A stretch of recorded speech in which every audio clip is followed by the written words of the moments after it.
but I'm getting word we're switching over to see Tatsumaki versus Eternal Tsu. Looks like Tatsumaki on Felon control, and Eternal is on some sort of Combre aggro. Yeah, let's get these lists up as I quickly duck in. It looks like Tatsumaki is about to die. Yes. Eternal aggro is a really rough matchup for Feln. It turns out Stand Together is a good card against Feln, and yeah, Tatsumaki just goes down. I don't know if that was game 2 or game 3. It's not like we can discount that part. Yes. It's not like the front body's that much worse than what Makto would be bringing to the table. It doesn't have flying, but it instead has Aegis, which honestly might be more valuable, especially once you combine it with the armored scaling. I think that's fair. And now we can see what's it? Oh, you just get the Ikaria. The natural curve out. Ooh. Yeah. Yeah. Akari is here, and is in some trouble. I was about to say, if you're Lunix, I think you have to chump there. Yeah, it's interesting that it even swung with the Bloodcaster. Like, I don't know why you didn't want to have double block back. But Lightning Storm pops the Aegis on Ikaria. Death Strike finishes her off. And now we probably see the Bloodcaster go and finish off the last bit of that armor. Lunix, though, down to 12. If Hulkbuster finds what got that Warcry soon, it could be curtains for Lunix. But these champions could end up turning it. But we'll see what this Rise finds. That was a quick choice from Hulkbuster. Yeah, it was. Something good's about to come down. Just not this turn. And, oh, man. Yeah, Lunix doesn't have a 5th Primal for Champion of Cunning, so it goes with tries Flyer. That was a 10-10 Ikaria. That is what was the quick pick. Yeah. Yep. 12-10 Ikaria shows up. Lunix gets to chump the 6-4 block, the Valkyrie Enforcer, and go to Zaxxes. Okay. Yeah. Play that. Still get to hold up Desert Marshal that way. Yeah. So Lights Out Ace. This is game tied up 1. So we are. Yeah, Lights Out Ace is playing the 4/4 of Mystic Ascent. And I imagine those stay in post board even against Legion. So there may have been a debate of whether or not to play that power. Yeah, which I think is ooh. But again, Desert Marshal here can do some work. Can either free up a Reality Ward block. I think that's better than silencing Cerso, or you could silence Cerso and just block like the 2/1, something like that. Yeah, that's kind of like I actually like blocking the Initiate. I think silence Cerso, block the Initiate. So he's going to go with the silence Reality Ward. Okay. Block Dawnwalker. Dawnwalker can't come back because the other Reality Warden is very good point. Excellent. Silenced. Yes. So this way you're still blocking 6 damage, and you got this Reality now. Yeah. So yeah, great line there. That was the upside of playing that powerful Martial Line. It might have been tempting to hold it because you play Mystic, but it's better to have that Desert Marshal available so you're not taking too much damage. Crystallize, which is one of the few ways Jaker Cole can gain control of this game. Yeah, and here we will see Lights Out. Hold that Sigil, so that way, in case the Mystic Ascendant gets drawn, you're going to be doing that. Are there any Vodacons on the list or no? I don't think Lights Out Ace was opting to have a Vodacon transformational sideboard. Yeah, nothing like that. No Vodacons from Ace, just mostly beat down stuff. The sideboard is actually to go even lower. Don't have to worry about any. Cerso gets silenced and eaten up by the Reality Warden. Another Cerso shows up, but Stand Together is real good against Cerso. Blocks the also real good against Crystallize. So Lights Out Ace has to be pretty happy. Just has to decide how aggressive. Yeah, and I mean, one of these wards just beat down with Valkyrie, but then you run the risk of a showing up. And yeah, here we see the Ace space. Yeah, which makes perfect sense. And I mean, realistically, Ace could take an even a more conservative line and just pop throw out the Stand Together on his turn and then just beat in 5 turns with the Valkyrie Enforcers at 4/4. Yeah. Now I'm a big fan of the Ace here. There's really nothing bad. Your whole everything other than your Reality Warden's still going to have an Aegis on it. You don't even have to for Crystallize, because guess what? You still do, actually. And also your opponent's at 5. Yeah, this is a board that Alicia can't. So one thing that Cole could have, well, he's only got 6 power, because I was looking. there is a Thunderstrike Dragon floating around in the deck. That's not going to be able to cut it block when a you're at flyer, 5. but maybe Scouting Party. And then go to Not 1? quite. No? Not quite. No, not even Scouting. Choosing to make that a 6/9 with Endurance, sure. And I have to imagine, since Clan Burglar's been playing all of these accelerated evolutions and seeing the pauses from Kamado, I'm guessing maybe a little bit of putting 2 and 2 together. Yeah, so let's the Island's Choice resolve. But the crazy thing is, Clan Burglar doesn't even have double backlash up. So even if they did, though, Kamado has enough power to do harsh rule, backlash, and backlash. So there's just like no way Clan Burglar was preserving this board, but still has that 1911 Terry attached hand to survey the wreckage. That will be absolutely brutal if we see these harsh rules come down, and then that Teriak hatchling just is like blop, blop. Yeah. Actually, tapping out in a way that he access to double backlash could be pretty costly here. Because Kamado will still get to hold on to some more resources than maybe you wanted them to. Yes. But for now, blockers are assigned. Carnage ensues. Some damage is dealt. Kamado has no Chalice targets in play. Okay. But finds an Island Choice. Woo. This is redundancy. So yeah, like now when Kamado goes, instead of having to use a second harsh, we can just use backlash to backlash the backlash. Yeah. Which means we'll get to hold another harsh roll here. Well, I guess that depends on the Kamado, right? All right, so we are going to see the backlash, because like theoretically you could just let that first backlash resolve, but I guess you don't want to take the 2 points of damage. So there's really no world in where that happens. Hey, yeah, harsh roll is more valuable than backlash is the lesson here. As Kamado finding plenty of answers, but nothing for the Chalice yet. Ooh, opts to not use harsh rule yet. Clan Burglar goes in for 11. Island's Choice out on Cerso, and that gets the backlash out of Clan Burglar. Does not want to save it for another harsh rule. Instead, using it here, and now Kamado's got to decide: do I use Island's Choice or backlash here? And goes with another backlash. I like that. I like that. We've already, because at this point you've seen 2 backlashes come out of Clan Burglar, and you know they only have one more floating around in their deck. Mm-hmm.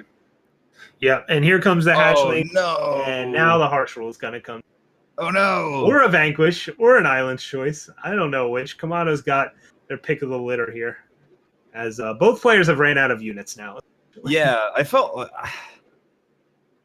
you think you were just going to try and ride the 3/3 victory? Yeah. Like I don't know. Yeah. But I'm also being obviously like tainted because I have more information than. Like I think if I'm actually playing, I'm probably playing out that hatchling. Yeah. Just to try to get him. It's like, you know what? If he's had removal for absolutely everything, there's no way you can possibly have more removal. Well, they're obelisk. So any threats Clan Burglar draws very threatening, and any unit Kamado draws to a lot of. That was an Echo unit, or like Echo card. It's Teriak hatchling. Does he play out both, or does the Clan Burglar respect a third harsh roll? And only goes with one hatchling here. So that Kamado will use Vanquish. Yeah, I think that might be a mistake. Yeah, I kind of like just playing. I mean, but because at this point you've seen 2 harsh rolls. Here we go. Lots of card draw coming from Kamado as Scribe comes off the top. So that's going to draw a card. Then Chalice activates to draw another card. And that finds a Combre Healer, which will draw another. Wow. Kamado might be turning this corner. Yeah, we're going to go back up to 21 here. Just so much power. 16 power. He's going to be able to just run this train as long as he wants. And Burglar finds another Echo. Hopefully, Teriak hatchling for them, because Accelerated Evolution's not doing a whole lot here. No. Haven't we already seen, 2 copies of Evolution? Did they really keep in all 3? I guess so. No, that's a Teriak hatchling, but they may still have kept in all 3 copies of Accelerated Evolution. But man, these Teriak hatchlings are no joke for this Chalice deck to deal with. And now You we have see to play both it. come out? Yeah, yeah. Yeah, There your we go. opponent's got one card in hand, have already depleted their chalice. There we go. And Permafrost too. Why not? Oh, Sandstorm Titan off the top. Oh. So These all right. the rips on both sides here have just been absolutely amazing. Yeah, but Clan Burglar has a Dragon Breath to deal with that Titan. So, classic Terriach Hatchling killing a Titan. We've seen that a million times before. I typically do it. Decay from Kamado as an answer to at least shrink down these Terriach Hatchlings. How much does it actually do to the clock, though? You gain they're gonna 3 be 8. and take +4 essentially off. So it adds a turn. Oh, well. It keeps you alive. That's what Decay does here. All right. So we're going to go up to 18, and then we're going to be taking 12. So we're going to be going down to 6. Yep. So both of these hatchlings are lethal on their own. Whew. Do some digging. Wow. But will it find what Kamado needs? Let's find out. No. Kamado's already used 3 Titans, has 3 Harsh Rules still, though. Archive Curator is a silence and a flyer. It does, yeah. But so also means can't draw. Yeah, you can't draw. Has lethal. Has lethal. All right. Clan Burglar was at 7. Oh my goodness. Whoa, Clan Burglar was at 7. That chip damage from earlier, it added up. He doesn't have a million points of life gain. Wowie. Wow. Woo! Oh my goodness. That was a game. That was Wow. a game. I mean, I kind of like what Alunix is doing here too, right? With that channel of the Tempest in hand. Wow. Ooh. Okay. Double Harsh Rule coming out from Kamado. Okay. Wow. And Lunix is going to play Avera. Yeah. And that's going to force Kamado to start using Protects in a different way here. Double Harsh Rule. What did Kamado see that they wanted to reset this board? I don't know. I thought he was fine. You had tons of chumpers. Yeah. And not only reset the board, but used 2 Harsh. Could have used some combination of Protect and Harsh Rule instead. Now that you have the Decay, you don't need the Protect for your face as much. Although I guess you still do for channel attempts and other things. But all right, Lunix reloads the board real fast, and Kamado needs to figure out how to deal with this. They can. They need to be a little wise with these resources. Chalice does draw you cards, but it comes at the cost of using. Yeah, and it is going to be. I think it is going to be interesting here to see if Lunix swings with the Vara. I have to imagine. I feel like you just leave them back, right? The Vera? Yeah. Well, let's see. A Titan comes down. I guess we're going to see the channel try and hit Titan now. And then that'll get either choiced or protected. And then, do you swing with Vera? I don't think you do. You just let Vera value. Well, yeah. But it is an interesting question. Like you've seen how many Harsh Rules out of Kamado? Just 2? 2. Yeah. Because it's like you can steward and get back another champion while this Vera is alive. Like the draw for Lunix there is Steward of the Past. So Steward getting another champion of pretty big. Wow. Kamado uses Protect instead of Island's Choice, so Lunix gets to draw 3 cards off the. Yeah, I kind of agree with that though. Yeah, I think the Island's Choice is you just need it to yeah. kill something in case of emergency. Yeah. Deal Whereas with the like the protect, while it offers it like in that situation, like being able to actually stop damage, like the Island's Choice eventually guarantees that you're going to be able to stop some damage. All right. Well, Lunix found an Azindal's Gift. Of course, Kamado has Protect and Decay for it, and finds a Desert Marshal here. So now Kamado's got to figure out, can I activate Chalice this turn? Do I have what I need already? Are we getting... I was just about to say Channel to the Face. Yes, that's what I was saying. All right. Yeah. Channel the Face. What? Hold up, Protect, and Island's Choice? Yes. But Lunix has Witch plus Vera's Favor here. And a ton of damage. But going for the Azindal's Gift instead. Okay. So Kamado at a 16. Oh, you still get the Vera's Favor and Witch. He has enough power to do it. Wow. Never mind. Oh yeah, It's casual not an 14 instead. power. Yeah, It's yeah. in addition to. Whew. All right, game In addition. 5. All right, so Kamado has Protect and Island's Choice up here. So Protect will, I guess, keep the Titan alive. But now if you're a Lunix, I think you jam Just in jam. here, Yeah. right? Your opponent has to block, and have Island's Choice. And So- even if they rip a Harsh Rule, they still are going to, like, because they can't kill both units with Aegis. So even if they rip a Harsh Rule, like, they still need another way to pop the Aegis. And you're out of Channel the Tempest for lethal. Channel Tempest can't do 14, and Kamado doesn't have enough power to cast double Channel the Tempest. So, ooh, Vara takes it.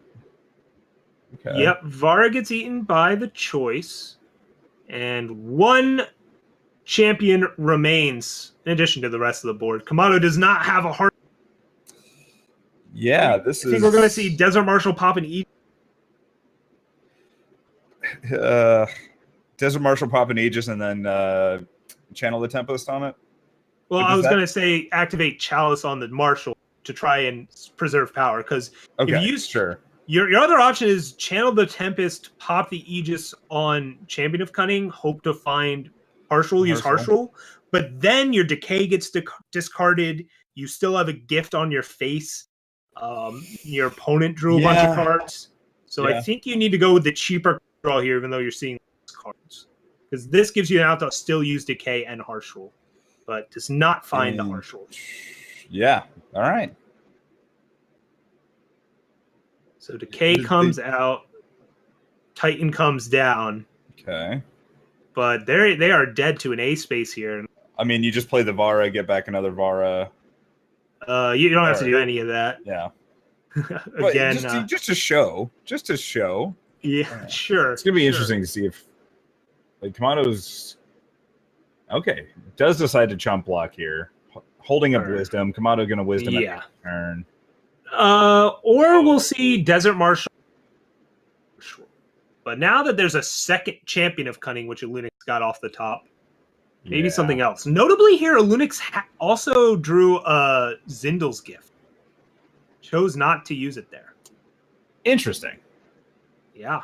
Instead, just trying to close out the game with the champion. And looks like one will stick through this Harsh Rule, sitting at 13 attack. Huh. For some reason, the Desert Marshal popped the Aegis on the weaker Champion of Cunning. Not sure what that's about. But here comes the Zindel's Gift onto Kamado, the great equalizer. We're going to see a double Sandstorm Titan again. Unless Kamado wants to get a Chalice target into. No, I think I 100% agree with this line, right? You just trade with one of them, and then you still have a 5/6.